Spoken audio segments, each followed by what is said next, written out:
Большой привет всем, друзья! Меня зовут Артик, и я рассказываю о том, как быстро, легко и правильно ремонтировать автомобиль. Сегодня в работе Renault Master, третье поколение, 14 год выпуска. И сегодня на данном автомобиле будем искать причину ужасно раздражающего стука. Стук очень похож на разбитые втулки стабилизатора или разбитые стойки стабилизатора, но он намного жестче, намного громче и слышен так по ощущениям где-то в районе бардачка, то есть со стороны пассажиров вверху. То есть это явно не стойки стабилизатора или втулки стабилизатора сверху. У меня два предположения. Первое – это сам амортизатор может стучать, разбился, где-то шток, может что-то внутри развалилось, сейчас посмотрим. И второе предположение – это износ и уже преждевременный, так сказать, износ верхней опоры амортизатора. Потому что с левой стороны у нас все хорошо, возможно, по правой что-то случилось, где-то провалились в яму, где-то неправильно заехали, что-то ударили. Такое тоже часто бывает, но об этом обычно клиенты умалчивают. Обычно как все происходит? Вчера было все замечательно, сегодня вдруг ни с того ни с сего появляется неисправность. В любом случае, сейчас будем производить диагностику, найдем неисправность и, конечно же, ее устраним. Как всегда, все будет детально, подробно и пошагово в данном видеоролике. Описано и показано все моменты, нюансы, все расскажу, объясню, как что работает, что откручивать и в какой последовательности собирать. Если данное видео вам понравится, особенно если оно будет полезно чем-то именно для вас, обязательно ставьте лайки, обязательно пишите комментарии и подписывайтесь на канал, если вы еще не подписаны. Переходим к дефектовке и ремонту. Для начала давайте посмотрим на крепление амортизаторов к кузову. То есть вот у нас правый амортизатор виден, левый подушечка, верхняя именно, которая закрывает отверстие. В принципе, что справа, что слева, одинаковое расстояние между вот этой опорой, верхней тарелкой и кузовом. Обратите внимание, здесь как. И здесь, в принципе, такое же расстояние. Видите, у нас открытая резьба на амортизаторах. Где-то несколько раз в течение 3 часов я заливал ВДшкой резьбу, чистил щеткой по металлу, чтобы сейчас у нас все легко открутилось. Как я уже говорил, у меня два предположения. Или разбита опора верхняя, сама подушка, или разбит амортизатор. Но если мы посмотрим на резину, по резине у нас все хорошо. Если бы амортизатор не работал, у нас бы была ступенька. Здесь резина идеальная, покрышка, нет ступенечки, аккуратно изношена, все хорошо. Так что, скорее всего, проблема у нас именно по верхней опоре. И что, как проверим? Как я думаю, вырвана опора. Сейчас попробуем открутить гайку. По идее, сейчас в таком положении автомобиль у нас стоит на колесах, давит на опору, и мы должны без проблем откручивать гайку крепления верхнюю. Даже нам не надо будет удерживать шток от проворачивания. Видите, у нас вверху в резьбовой части, внутри штока есть отверстие под шестигранник 6 мм. Вот, установив сюда шестигранник и удерживая его или ключом, или воротком, можно предотвратить проворачивание штока во время откручивания гайки. Но если подушка целая, мы должны и так открутить, даже не удерживая шток амортизатора. То есть сейчас автомобиль давит всем своим весом на верхнюю опору, и она никак не может, верхняя часть, именно прокрутиться. Для начала давайте начнем с водительской стороны, с той стороны, по какой у нас не было проблем, то есть здесь была тишина. Попробуем открутить для начала гайку крепления по левой стороне. Здесь у нас гайка под ключ или головку 21 мм. Просто рожковым ключом, без проблем, все должно откручиваться. Для начала попробую на закручивание, чтобы показать, что действительно у нас ничего не проворачивается. Видите, я чуть-чуть доворачиваю ровно столько, сколько мне позволяет резина внутри подушки. Вот она пружинит, играет, все, дальше я не могу провернуть. Сейчас попробуем в сторону откручивания.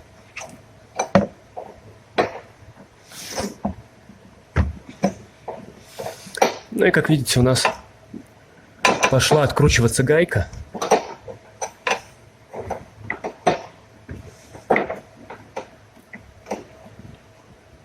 А амортизатор стоит на месте, нет необходимости его удерживать.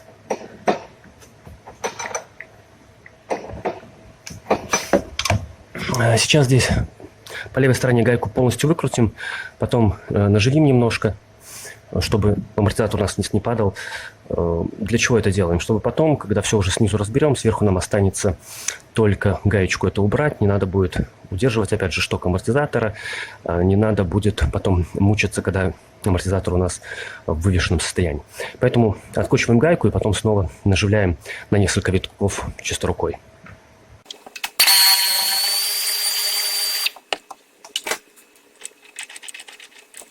Все, теперь гайка у нас свободно откручивается и закручивается при помощи пальцев. Переходим к противоположной, к правой стороне. Будем смотреть, что у нас там. И по правой стороне, опять же, пробуем повернуть гайку в сторону закручивания по часовой стрелке. И сразу видим, что у нас проворачивается шток.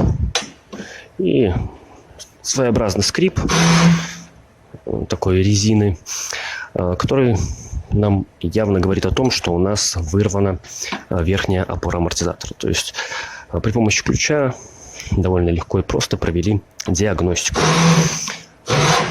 Видите, в одну сторону, во вторую, и здесь, чтобы открутить гайку, придется уже удерживать при помощи шестигранника 6 мм шток амортизатора от проворачивания.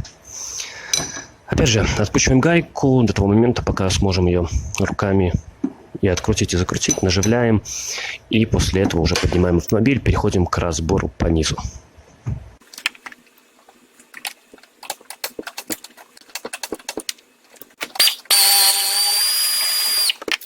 Хочу еще полностью открутить, посмотреть, может быть, видно здесь сверху, вырван центр или нет. Центр именно опоры амортизатора.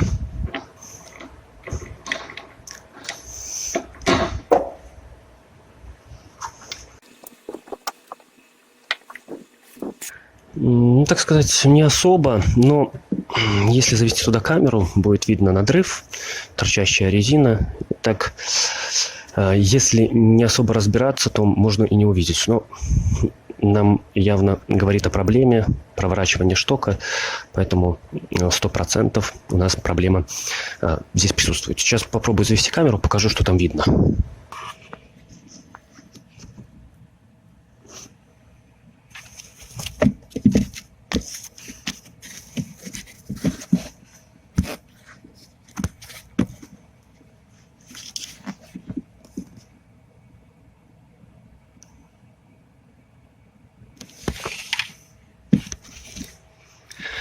Вырвана центральная втулка, довольно высоко поднялся шток с гайкой. И я думаю, если открутить с правой стороны, сравнивать, то будет видно все 100% и понятно. Но, опять же, повторюсь, проблема у нас здесь явно присутствует. Наживляем на место гайку, поднимаем автомобиль, переходим к разбору по низу. Рассматривать все будем именно по проблемной, по правой стороне.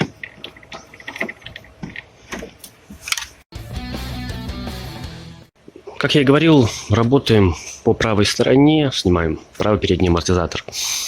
Колесо я уже снял. Видим, здесь амортизатор крепится при помощи 2 болтов к поворотному кулаку, поэтому разборка здесь у нас будет очень быстрая и все просто делается.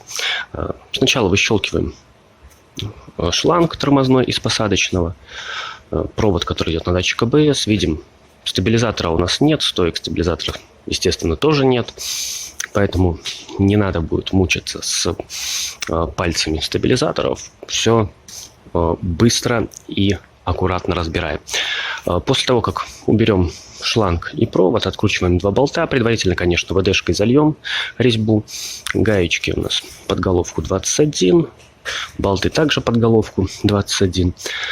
Все аккуратно откручиваем, выбиваем и амортизатор аккуратно отодвигаем туда к лонжерону. Смотрим, чтобы у нас не вышла полуось из коробки передач. И здесь по правой стороне такой проблемы не будет. Здесь длинная полуось с подвесным. А вот когда работаем по левой, там полуось короткая. И если не откручивать центральную ступичную гайку, то есть вариант, что после того, как мы разъединим амортизатор и поворотный кулак, есть такая возможность у кулака наклониться в нашу сторону на шаровой опоре, потянуть за свою полуось, и полуось может выскочить из коробки передач. Поэтому аккуратно смотрим за состоянием и положением полуоси. Так, вроде все рассказал, показал. Достаем из посадочных все элементы, раскручиваем болты крепления.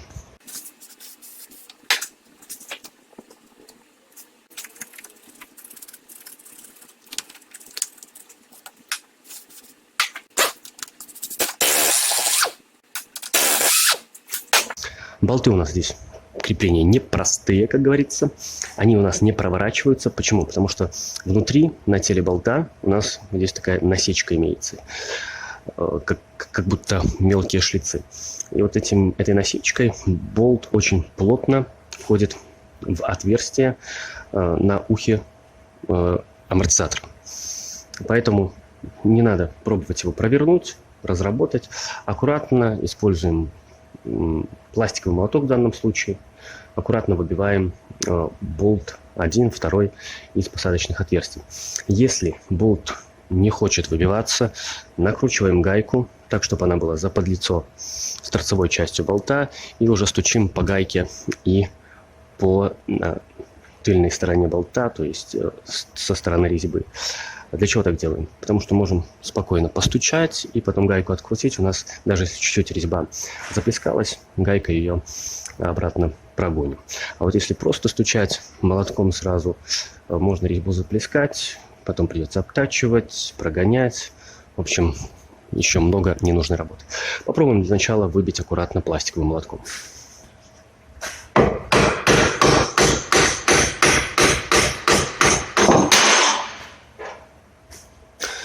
Вот видите, внутри у нас под шляпкой насечка. И, конечно, из насечки болт у нас не будет проворачиваться. Чтобы кулак не дернулся и не убежал наружу, установим здесь отвертку, выбиваем пока нижний болт.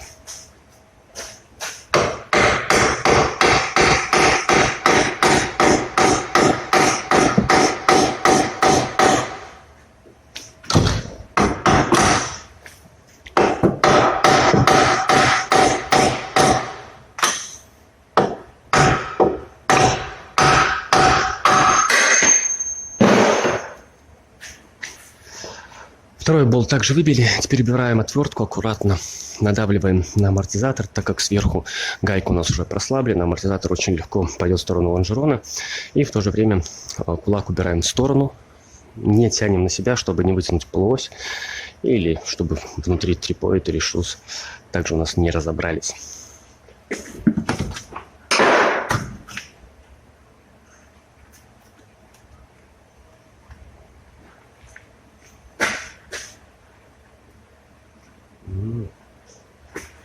Здесь у нас сейчас очень интересная ситуация. Именно по правой стороне. Так как у нас вырвана подушка сверху, у нас сейчас амортизатор держится за счет верхней вот этой шайбы, которая находится под капотом, сверху уже гайка. И, как я понимаю, у нас пружина сейчас упирается в подушку. Естественно, центральной втулки нет. Мы сейчас будем все откручивать, и, возможно, пружина выстрелит. Посмотрим, что у нас сейчас получится. Надеюсь, ничего тут не разлетится, не разломается. И еще, перед тем, как сейчас будем пускать автомобиль и откручивать верхние гайки крепления амортизатора, хочу вам показать вот ту проблему по левой полосе, если не обращать внимания, что с ней происходит. То есть я здесь все раскрутил, видите, и если отпускаю кулак, он начинает наклоняться в мою сторону, то есть отходить от лонжерона. И смотрите сразу на... О, видите, сразу трипоид вылазит, полуось вылазит из посадочного, и вот уже маслица начинает течь. Видите, всего лишь одно неловкое движение, полуось может выскочить, и и будет беда. Все масло вытечет. Это в лучшем случае. Плюс может повредиться сальник. Что делаем? Сейчас подставим. Сюда, видите, я домкрат подготовил. Подставим домкрат. Поддомкратим кулак. И он у нас в таком положении останется. Ну, вот так вот. Отлично. Все на месте. Ничего не выскакивает. И не болтается. И еще один вопросик, нюансик, на который хочу обратить внимание. Вот сравните. Видите, как у нас сейчас здесь амортизатор болтается. И мы его можем поднять на то расстояние, на длину резьбы, которую мы освободили от гайки. То есть на эти 1,5-2 сантиметра. Но с правой стороны у нас пружина, получается, упирается в кузов. Опускаем автомобиль, откручиваем гайку. Опять же, по правой стороне будем смотреть, что у нас получится. И что мы видим сверху? Действительно, все здесь натяг стоит. Невозможно руками сейчас открутить гайку. То есть это явно говорит о том, что пружина упирается здесь в посадочное. Упора в штоке амортизаторе нет. И при откручивании гайки амортизатор просто выстрелит вниз. Поэтому смотрите, что я сделал. Чтобы у нас амортизатор не выстрелил, ничего здесь не порвал, не поломал. Аккуратно, во-первых, убираем провод, шланг. Далее используем домкрат. Я уперся здесь в шаровую опору, в палец. Поддомкратил слегка рычаг, так, чтобы амортизатор, видите, уперся в полуось за пыльником уже. Все, уперся, еще сделал один контрольный качок. Амортизатор не двигается, стоит. Можем спокойно переходить снова вверх, откручивать гайку и потом аккуратно, медленно опускать домкрат, пока у нас пружина полностью не раскроется и у нас пока не будет возможности аккуратно достать амортизатор. Открутили гайку, убрали верхнюю шайбу и снова возвращаемся к низу. Придерживаем амортизатор, пружину аккуратно приопускаем домкрат до того момента, пока у нас не появится возможность демонтировать амортизационную стойку.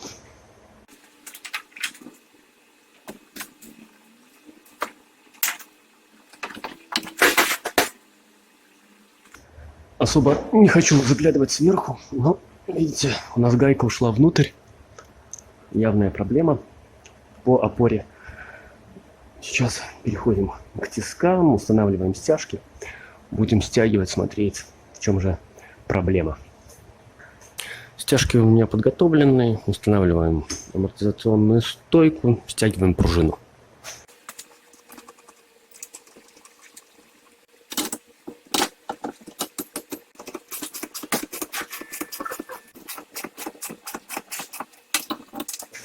Пружину стянули, теперь необходимо открутить гайку, которая крепит верхнюю опору амортизатора.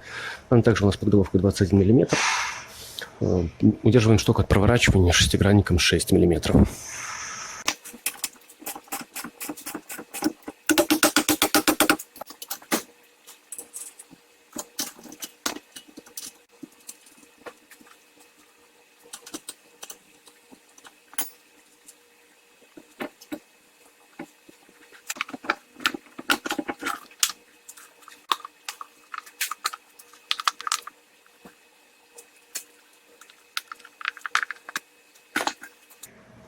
Разобрали амортизационную стойку и что видим? Верхняя опора, центральная втулка вырвана, видим. И, конечно же, она болталась, стучала и была причиной посторонних звуков, столь страшных и громких. Вот сейчас очень хорошо видно, что втулка полностью вырвана. Подшипник у меня развалился, когда я снимал все, потому что отдельно верхняя часть начала подниматься от нижней. Заказали, конечно же, запчасти. Сейчас покажу, что к нам пришло, и приступим к сборке. По запчастям заказали две опоры амортизатора. Они у нас идентичны, идут под одним номером. Правая и левая одинаковые. опора амортизатора вместе с опорным подшипником. То есть опорная подушка с опорным подшипником. На что обращаем внимание? Во-первых, видим, что пружина у нас устанавливается только в одном положении. И сверху, со стороны опорного подшипника, и снизу, со стороны упорной тарелки. Аккуратно защелкиваем пыльник на посадочное со стороны подшипника. И здесь на амортизаторе также снизу защелкиваем пыльник. Наживляем гайку, зажимаем ее и потом все устанавливаем. В общем, ничего сложного. Собираем все, как всегда, в обратной последовательности. Если ставим новый амортизатор, перед установкой амортизатора необходимо несколько раз прокачать. 5-7 раз. Что значит прокачать? То есть шток полностью опустить и полностью достать. И так делать 5-7 раз. После этого можно новый амортизатор устанавливать и собирать все. Здесь ставим старый амортизатор, с ним все в порядке, поэтому ничего прокачивать не будем. Просто нет необходимости в этом. Собираем. Сейчас будет сборка, как всегда, в ускоренном варианте. Если данное видео вам понравилось, особенно если оно было чем-то полезным для вас, ставьте лайк, пишите комментарии, подписывайтесь на канал, кто еще не подписан. С вами был Артик, до встречи. Пока.